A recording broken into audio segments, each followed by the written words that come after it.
ਉਹ ਤੇ ਸਾਪੀ ਏ ਆ ਸਾਪੀ ਕਾਲਾ ਸੱਪ ਉਹ ਕਿੱਥੇ ਬਾਬਾ? ਓਏ ਇੱਥੇ ਸਾਪੀ ਕਾਲਾ ਵੜ ਗਿਆ ਇੱਥੇ ਵੜ ਗਿਆ ਯਾਰ ਮੈਂ ਇੱਥੇ ਕਾਲਾ ਸੱਪ ਵੜ ਗਿਆ ਯਾਰ ਇਧਰੋਂ ਆਇਆ ਕਿਤੇ? ਆਹੋ ਇਧਰੋਂ ਆਇਆ ਨੂੰ ਆਇਆ ਹੀ ਹਾਂ ਉੱਥੇ ਵੜ ਗਿਆ ਯਾਰ ਕਿਤੇ ਖਿਆਲ ਕਰੀ ਲਾੜੀ ਨਾ ਜਾਏ ਕਾਲਾ ਸੀ? ਆ ਕਾਲਾ ਸਾਪੀ ਬੜਿਆ ਖਿਆਲ ਕਰ ਕਾਲਾ ਸੀ ਬਾਬਾ ਆਹੋ, ਬਿਲਕੁਲ। ਕਾਲਾ ਮੋਟਾ ਸਾਰਾ ਸੱਪ ਸੀ ਯਾਰ ਪਛਾਣ ਰੋ ਫਿਰ ਉਹ ਇੱਥੇ ਪਛਾਣ ਵੜ ਗਿਆ ਉਹਨੇ ਪਛਾਣ ਰੋ ਬਾਬਾ ਪਛਾਣ ਰੋ।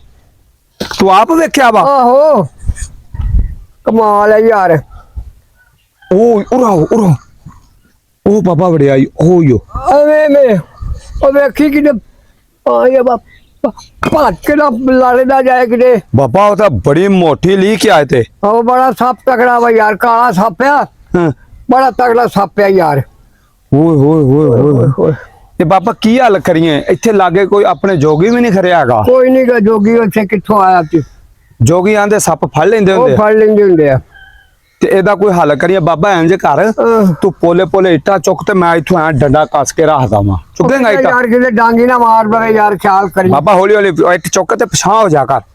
ਓਏ ਉਹ ਪਿਛਾਂ ਉਹ ਵੇਖਿਓ ਉਹ ਪਰ ਹੋਵੇ ਨੁਕਰ ਤੇ ਇੱਥੇ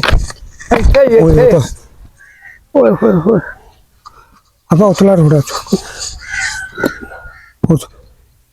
ਦੇਖੀ ਓਏ ਉਹ ਤੇਰੀ ਮਾਰੀਆ ਸਾਪੀ ਆ ਸੱਪ ਬਾਬਾ ਗਾਂ ਉਹ ਰੋੜਾ ਚੁੱਕ। ਹਾਂ ਤੈਨੂੰ ਪਤਾ ਲੱਗੇ ਅਗਲਾ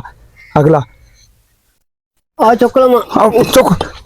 ਨਹੀਂ ਹਾਂ ਉਹ ਇੱਧਰ ਆਓ ਉਹ ਯੋ ਥੱਲੇ ਸਾਫ ਦੇ ਸੰਗਾ ਵੇ ਭੈਣ ਚੋ। ਉਹ ਵੇਖੇ ਸੱਪ ਹੈਗਾ ਯਾਰ ਸੱਪ ਹੈਗਾ ਖਿਆਲ ਕਰੀ ਕਿਹਨੂੰ ਆਵਾਜ਼ ਮਾਰੀ? ਤੇ ਲਾੜੀ ਨਾ ਜਾਏ ਯਾਰ ਇੱਥੇ ਕੋ ਹੋਵੇ ਨਾ ਵੱਡਾ ਹੋਰ ਬੰਦਾ ਬਾਬਾ ਹੈਗਾ ਕੋਈ ਨਹੀਂ ਇਹ ਅੱਗੇ ਵੀ ਇੱਕ ਦਿਨ ਆਇਆ ਸੀ ਉਹ ਆਹੋ ਉਦੋਂ ਆਪਾਂ ਗੌਰ ਨਹੀਂ ਕੀਤਾ ਲੀਕ ਲੱਗੀ ਸੀ ਬਾਬਾ ਐ ਕੋਠੇ ਤੇ ਨਾਲ ਹੀ। ਫੇਰ ਆ ਗਿਆ ਇੱਥੇ ਜੋ ਫੇਰ ਉਹ ਯਾਰ 100 ਨਿਆਣੇ ਆਉਂਦੇ ਇੱਥੇ ਯਾਰ ਕਿਤੇ ਹੋਰ ਲੜੀ ਨਾ ਜਾਵੇ। ਇਹਨੂੰ ਕੱਢ ਕੇ ਜਾਣਾ ਬਾਬਾ। ਉਹ ਕਰ ਤੇ ਸਹੀ ਕੋਈ ਆਸਰਾ ਯਾਰ ਕਮਾਲ ਹੈ ਯਾਰ ਇਸ ਤਰ੍ਹਾਂ ਛੇੜੇਗਾ ਤੇ ਫਿਰ ਮਾਇਆ ਤੰਗ ਕਰੂਗਾ ਕਿਤੇ ਛਿੱਟਾ ਨਾ ਹੋ ਜਾਏ। ਕਮਾਲ ਹੋ ਗਈ ਹੈ ਯਾਰ ਇਹਦਾ ਹੱਲ ਕੀ ਕਰੀ? ਆਖ ਤੇ ਖੁੱਡ ਵੀ ਬਣਾਈਆਂ ਨੇ ਬਾਬਾ। ਇੱਥੇ ਖੁੱਡ ਕਾਦੀ ਆ?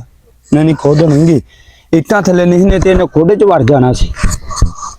ਇਹਦਾ ਹੱਲ ਕੀ ਕਰੀ ਹੁਣ ਬਾਬਾ? ਸਾਡੇ ਨਹੀਂ ਮੋਗੀ ਯਾਰ ਮੈਂ ਤੇ ਆਣਾ ਮੈਂ ਪਿੰਡੋਂ ਜਾਣਾ ਓਏ ਹੋਏ ਪਿਛਾਂ ਵੇਖ ਕੇ ਮੈਂ ਜਾਣਾ ਪਿੰਡ ਤੇ ਤੂੰ ਬਾਬਾ ਇੱਥੇ ਖਲੋ ਜਾ ਧਿਆਨ ਰੱਖੀ। ਖਲੋ ਜਾ ਬਾਬਾ ਤੂੰ ਰੱਖੀ ਇੱਥੇ ਧਿਆਨ ਇਸ ਪਾਸੇ ਨੂੰ ਨਾ ਨਿਕਲੇ। ਮੈਂ ਪਿੰਡੋਂ ਕਿਸੇ ਨੂੰ ਸੱਦ ਕੇ ਲਿਆਵਾਂ। ਉਹਦਾ ਜੇ ਫਿਰ ਕਿਤੇ ਲੁੱਕ ਲੱਖ ਜਾਊਗਾ ਉਹ ਬੜਾ ਹੋ ਜਾਊਗਾ ਕਿਤੇ ਯਾਰ। ਨਹੀਂ ਬਾਬਾ ਤੂੰ ਖਲੋ ਇੱਥੇ ਤੇ ਮੈਂ ਹੁਣੇ ਹੀ ਆਇਆ। ਤੂੰ ਵੇਖ ਸਹੀ ਆਇਆ ਮੈਂ ਹੁਣੇ।